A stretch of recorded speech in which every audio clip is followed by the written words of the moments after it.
রাসূল ডাকতেছেন, সাহাবীরা রে, আমার এই শহীদদেরকে দাফন করে দাও। শর্ত হলো গোসল দিও না, রক্তমাখা জামা কাপড়গুলো পাল্টাইও না, এই রক্তমাখা জামা সহ দাফন করে দাও। হাসরের ময়দানে আমি নবী এই শহীদগুলো লইয়া আল্লাহর আরশের কিনারে যাইয়া দাঁড়াবো, দেখাবো আমার উম্মতের মতো কেউ নিয়ে আল্লাহকে পাওয়ার জন্য এইভাবে কষ্ট করেছে।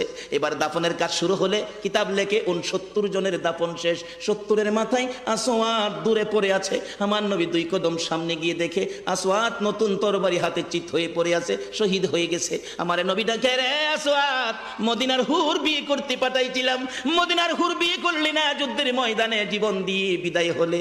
আসওয়াদ রে, নতুন তরবারিটা হাতে রে। আসওয়াদ একজন সাহাবী বলেন, হুজুর বিয়ের বাজার করতে এসে আপনি যুদ্ধে গেছেন, খবর পাইয়া বিয়ের বাজারের টাকা দিয়ে যুদ্ধের বাজার করেছে, আসওয়াদ শহীদ হয়েছে।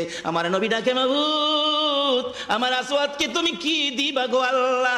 মদিনার হুর নিল না, রাসূলের পক্ষ নিয়ে জীবন দিয়ে দুনিয়ার থেকে বিদায় হলো, আমার আসওয়াদকে তুমি কি দিবা গো আল্লাহ? আসওয়াদের লাশটা ধরে ধরে কবরের দিকে নিয়ে আসতেছে। গোসল লাগবে না, কাফন লাগবে না, শুধু দাফন করে দিবে। আমার নবী আসওয়াদের কবরের পাশে দাঁড়াইয়া মুস্কি মুস্কি হাসতেছেন। সাহাবীরা আরজ করেন, ইয়া রাসূলুল্লাহ, এই কবরের পাশে হাসতেছেন কেন, ব্যাপার কি? আমার নবী বলেন, সাহাবীরা রে, আমি যা দেখি তোমরা তা দেখো না রে। সাহাবীরা, হুজুর কি দেখে হাসছেন জানতে চাই।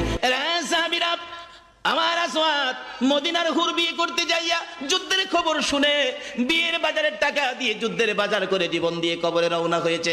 আমি নবী আসওয়াদের কবরের পাশে দাঁড়াইয়া দেখি রে, আমার আসওয়াদের কবরে মদিনার হুরের পরিবর্তে আমার আল্লাহ জান্নাতের হুর পাঠাইয়া দিছে।